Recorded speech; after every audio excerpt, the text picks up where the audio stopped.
Hey guys, it's Bethany, your crafty BFF, and today I am on with a little tutorial. I want to give a couple disclaimers. Number one, life is happening in the background behind me while I make this video, so excuse any noise you may hear from my family.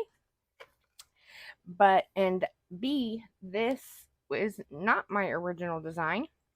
This is a tag flip box holder thing. um, excuse me. I was in a swap some time ago, maybe last year, and I received a tag flip that was in a box like this. And I wish I could remember who it was from, but I don't have the box anymore, and I don't remember who it was. And I asked her if it was her original design, and she said no. She had seen someone on Instagram post pictures of this, and then she just copied what she saw from the picture. So I copied what she had made, and the measurements may be a little different from that first one that I made and everything, but that's neither here nor there. This I designed to hold a chunky tag flip. This one is not the chunkiest I've ever made, but it will hold a nice chunky tag flip, and I think it's really cute. Like I said, I received one of these in a swap quite some time ago, and I am currently in a sweet story themed swap, and I was over in the live in the chat room on them crafty girls live video, and Soleil, hi Soleil, if you're watching. I mentioned that I had made a box for a tag flip at one point, and I said I did one, I should do a tutorial for it, and so she said, yeah, do that. So here I am doing a tutorial for this little box.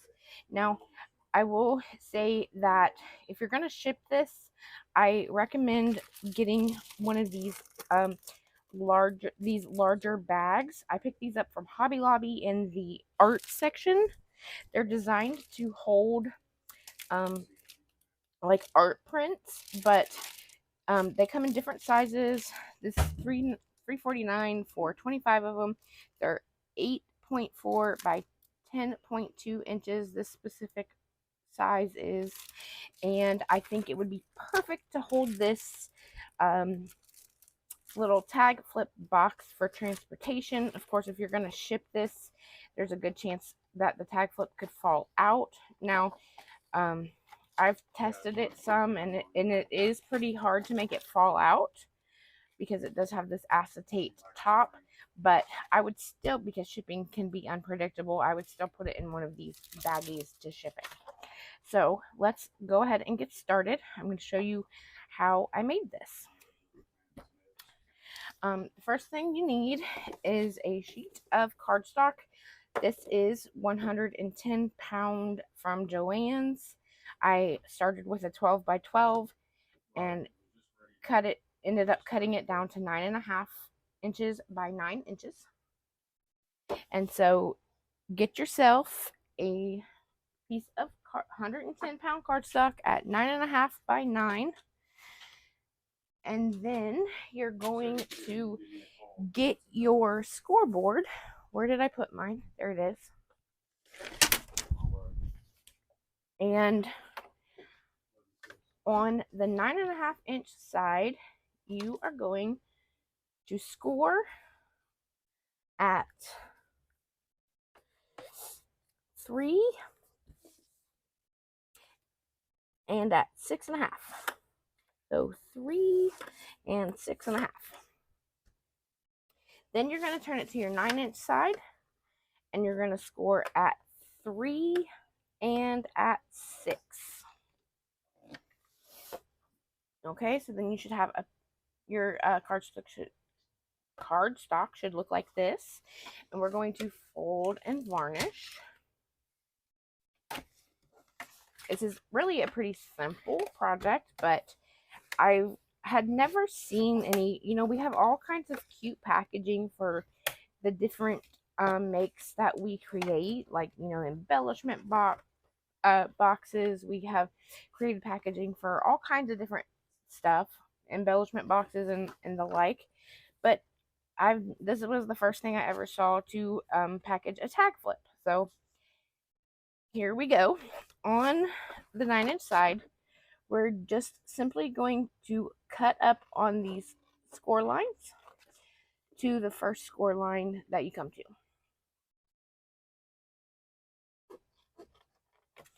And then you're going to flip it around and do the same on the opposite side. Like so.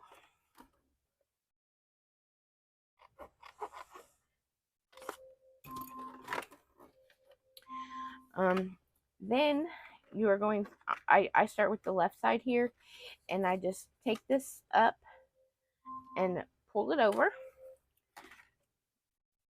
I'm stuck to my glue bottle. I'm going to add glue to the inside of this tab here and just attach it to that side to this tab here in the middle. Okay, so it should look like that. And then I'm going to add glue to the inside of this one and bring this up to meet in the corner and press that together. So you can see our little square box is forming. I'll just take my bone folder and varnish that down. Again, I'm going to take one side and put it on the inside of the tab, so this tab will be in the middle when I fold this over. So, dropped my glue. I'm going to add my glue here, fold this tab up like so.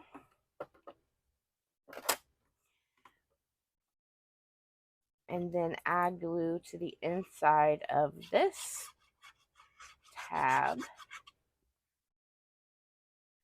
and fold it over. So now you have quite a nice little sturdy box as your base. I'm going to move this out of the way. We don't need the scoreboard anymore.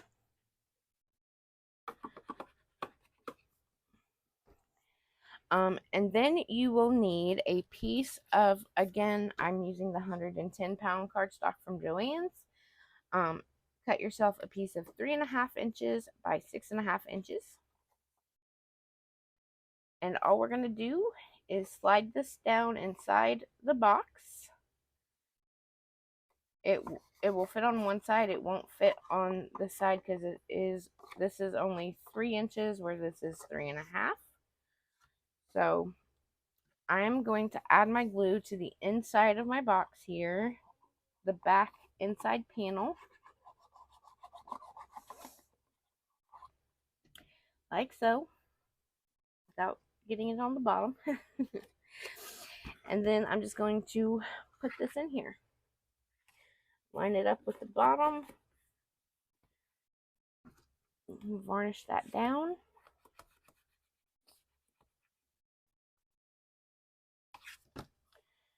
And you should have something that looks like this.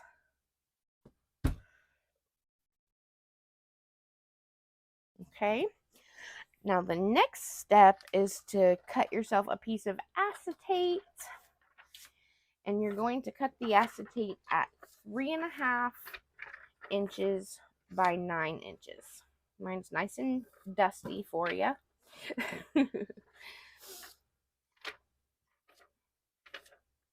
And the next step is we're going to take our acetate and put it down about 1 inch to 1.5 inches here on the front portion of your tall back panel. I'm just going to add some glue about 1.5 inches down the very top of it, like so.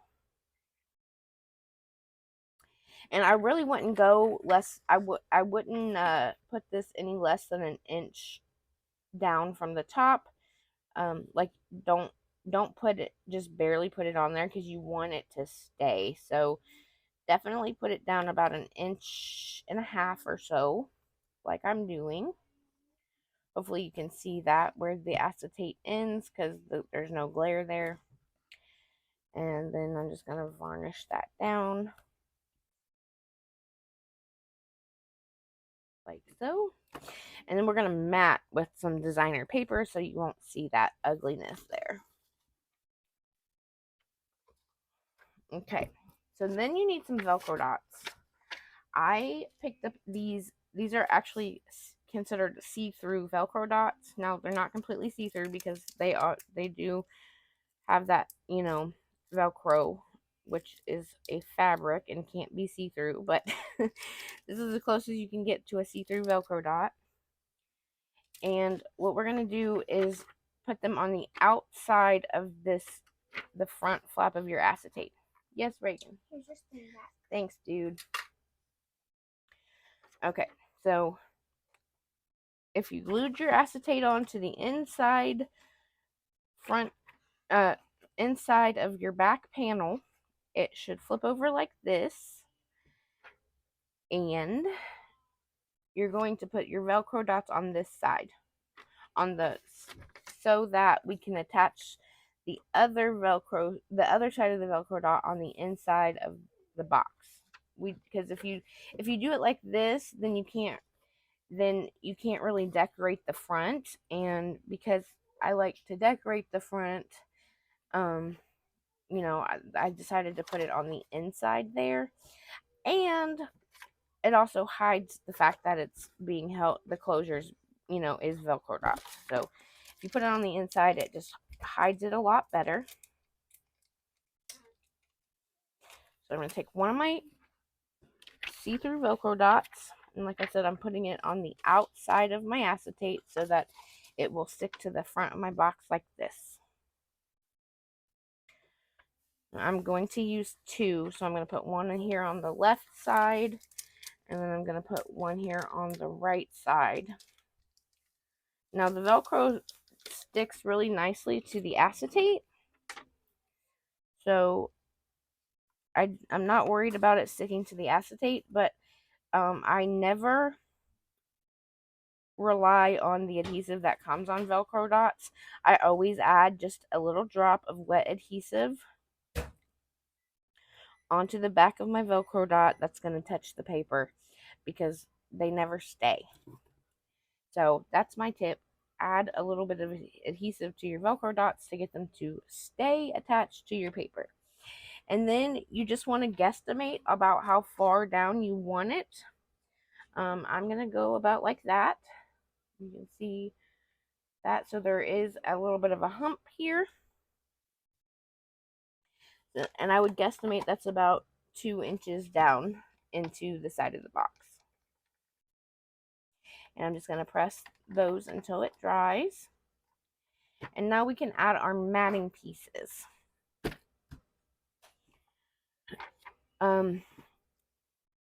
For your mats,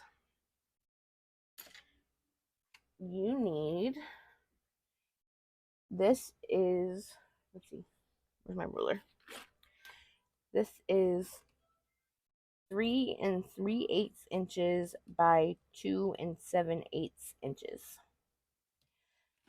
So you need one for there. If you want one for the bottom, then that one's going to be 3 3/8 by 2 7/8 also.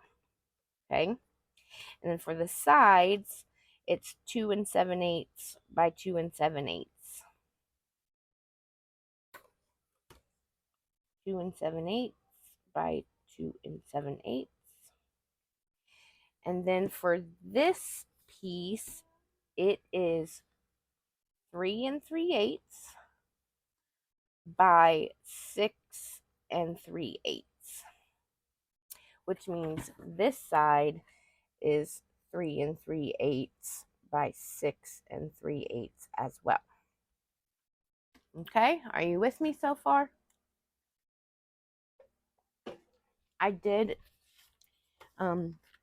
go ahead and cut my matting pieces, and I sewed them to give it that nice extra touch with my gold thread.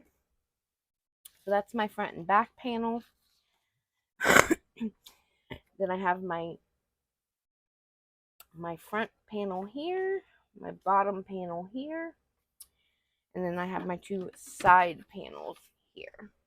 I'm not matting the inside of the box. I think that's a little overkill, but hey, if you want to mat the inside, you do you. Go ahead and do that.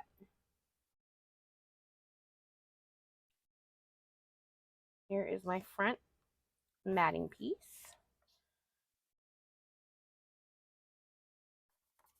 This collection that I'm using on this box is the Poppy and Pear collection from Be Valiant and American Crafts. I think it's so pretty. I love the minty greens and pinks in this collection. And then this one, of course, is Sweet Story by Maggie Holmes. I do have a Poppy and Pear tag flip I'm going to put in this little box, so it has a use already.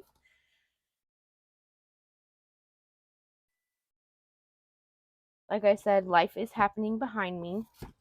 Fred is making dinner. My kids are home being kids.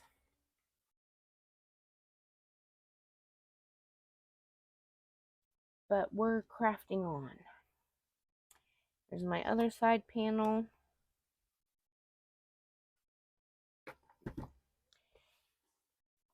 And then we have our back panel.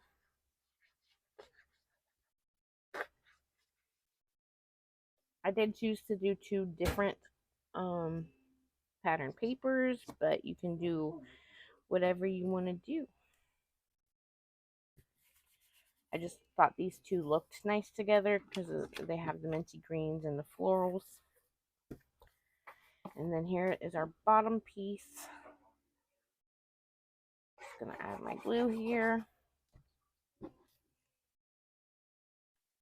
And then attach this.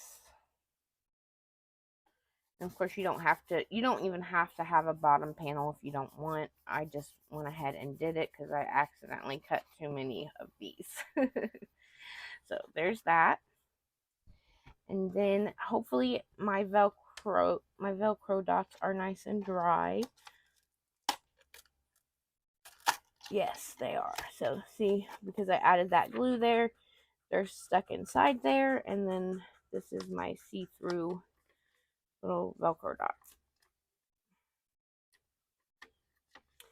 It would be better if I put this side on both of the pieces of acetate, but I didn't. I turned one around. Oops. There's a little bit of glue there on my acetate. I'll try to get that off real quick.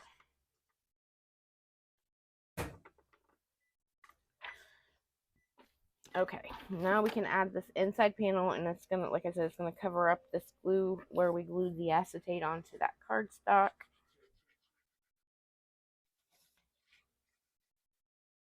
And that does it, guys. So I hope you like this project. I think it's neat, something a little different. Like I said, I've never seen any packaging specifically for a tag flip before, so I hope you like it. I hope you'll I hope the tutorial was easy to follow. If you have any questions, please feel free to leave them in the comments down below, and I'll get back to you. I'm going to take this tag flip here that I made using the Poppy and Pear collection. I'm going to put it in here like so. Just tuck all this trim in there. And you can see it holds even chunky tag flips.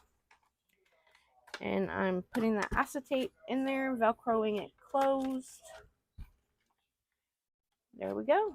And there is our tag flip holder box thingamajig. You can decorate the front however you'd like. I'll do that off camera. If you guys have any questions, like I said, if you have any questions, please don't hesitate to reach out. I'll be happy to help. If you have any Other than that, guys, thanks for watching and have a great day. Bye.